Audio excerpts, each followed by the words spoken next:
I'm with Comox Valley Water Watch Coalition. I'm here in Cumberland, British Columbia today to have a meeting with Comox Valley Water Watch Coalition, a newly formed group. We're just about a year old. We had our first executive meeting to see what our issues and concerns are in our drinking watersheds right here in the Comox Valley. And there's a lot of them, believe me, and we need to take action really soon.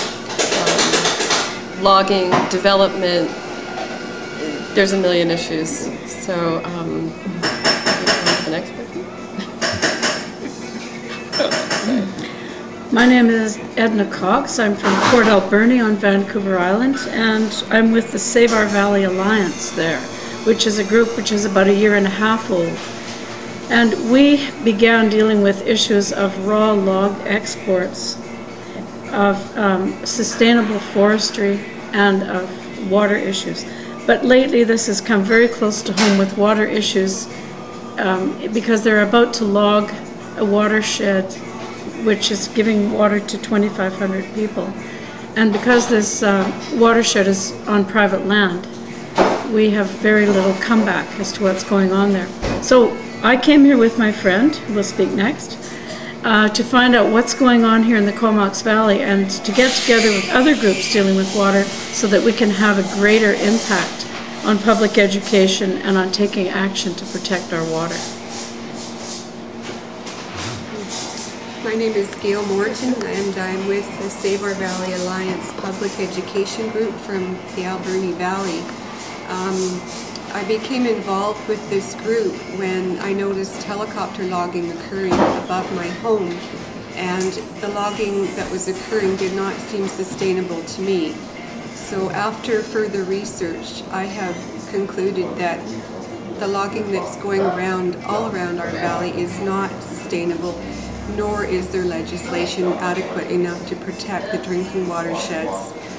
My particular watershed is under the influence of a karst system, a limestone system that feeds 2,500 people in the valley at least. And I'm very concerned because of the fragility of karst terrain.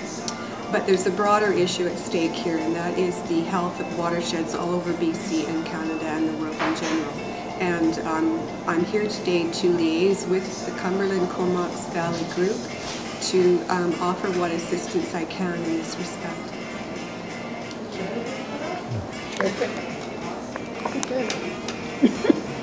Move along. I can only talk about constructed wetlands. Okay.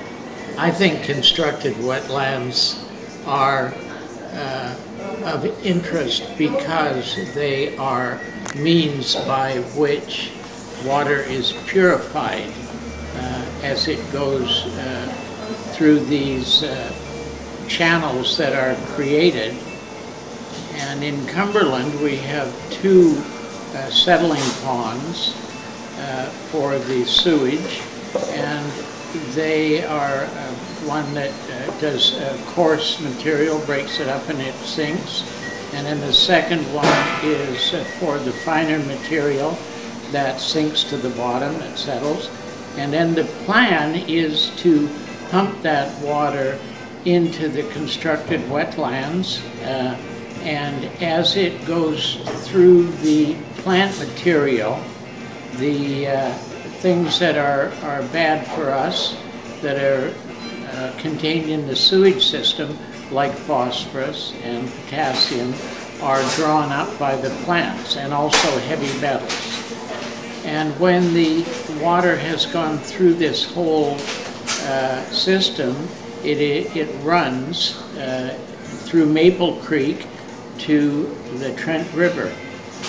And as it stands right now, the Trent River is fairly polluted, particularly at the top end, by phosphorus, and fish don't do well in these circumstances. The water then makes its way down to the Georgia Strait, and I would like to see really pure water going down the Trent River so that salmon can begin spawning in the lower reaches of the Trent River. Perhaps this will happen. And what do you say your name was, sir? Ron Hansen. My name is Linda Safford and I live in Cumberland. I'm with the Comox Valley Water Watch Coalition, and I also work with the Perseverance Creek Stream Keepers. We have rescued salmon fry for the past few years and taken them from Perseverance Creek to Comox Lake. In Cumberland last summer, the summer of 2006, we were on stage 1 water restrictions. We weren't sure that there was going to be enough water for us to drink. In Tofino last year, there wasn't enough water for the population of Tofino to drink. And I'm concerned that development, which plans to put in another at least 20,000 homes, is going to absolutely devastate our water system. There won't be enough water for the people that developers would like to see move in here. And I believe that citizen action is the only thing that can preserve our watersheds. The legislation covering watersheds is a morass between regional, municipal, provincial, and federal governments, and I think it needs to be streamlined and rewritten. That's all. No. Hi, I'm Judy Goldschmidt. I am a resident of Black Creek in British Columbia, but as you can probably tell from my accent, I'm formerly from the East Coast of the United States. Moved here a little over 2 years ago to pursue a lifestyle that was much more sustainable. It's my passion is to try to live a sustainable lifestyle, to eat locally, to grow some of my own food. We live in a system where we have well water, so I had to become knowledgeable about water and not just assume it comes from the tap and assume that food comes from the grocery store without looking at the implications in terms of the climate and the environment and the impact it has on other people. And this has brought me to the table today in terms of water issues, because I think it's what happens with our water cannot be taken for granted. I think too many people just assume the water is endless, and it's obvious to me that our water is not an endless supply. And secondly, it should be a right and not a commodity. I'm worried about the commodification of water, especially with development. I can't understand how in a place as pristine and beautiful as this paradise called the Comox Valley, that there aren't controls in place to deal with development and water accessibility issues and clean water issues. And it's become an issue that I really, really want to work on, and hopefully one of the issues here I hope to make a difference on for just my own future and the future of the people here, and to also set an example for other places in the world. And obviously that means knowing about the watershed. Didn't know anything about watersheds till about a year ago.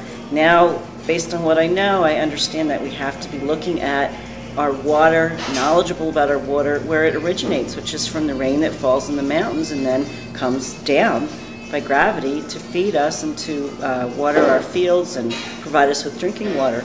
We need to be knowledgeable and lobbying for protection of that water right at the source. And unfortunately, most of that land is in private timber companies' hands without any regulation, and that's got to change. So here I am talking about it, hoping that that might be part of what will make a difference. Hey Dwayne, This is Comox Valley Water Watch Coalition meeting day here in Cumberland. Why are you here? I'm here because I recognize that water is at the very center of our lives, and that at this time in humanity's development all over the planet, corporations are finding their way into the privatization of water and making water a commodity. I recognize that it is a basic human right to have access to clean water, and I want to help to preserve that right. And I see it being under threat from all angles, and right here in the Comox Valley, I see development coming in and really challenging this basic human right. And I want to stand up and affirm the value of free water, basically, for everyone, or that notion that this is a basic human right and that we need to guard it. with our lives. And when I see the development that's going on around Cumberland and potential development in the watershed of Cumberland, I'm very, very concerned because things are changing very quickly. There's legislation monthly, it seems, that's moving development ahead, and I don't think the populace is really aware of just how quickly things are changing and how irreversible these things are. So I'm very fortunate to find myself in this group of activated citizens who have taken the initiative to educate themselves and to bring these issues forward. I'm glad to be working with this team, and I look forward to bringing more and more forward for our community. Okay. My name is George Tamaccio. I'm from Black Creek, and I'm a member of the coalition. And there's a real issue that's come up this year that needs to be discussed, because we had a historic year for rain this summer. I don't know when we've ever had this much rain during the summer. And over the last 3 years, there's been a general consensus that we were heading towards summer droughts, and that they were getting longer and longer. And as a result, we were actually getting some public pressure on looking at water conservation and a water plan. And I don't want people to be basically throw that all away just because we happen to have what's probably a very unusual summer that we're not, and it's very, very unlikely that we will not be going back to drought conditions. And we've lost an awful lot of opportunities because people have just basically thrown water aside, and developers and everything have used this summer as an excuse to push ahead. Historically, the trend is that this is becoming a drier area. Unfortunately, we are not able to keep all the rain we get in the winter, and we have to be prepared to start dealing with water conservation and maintaining the water quality that we have.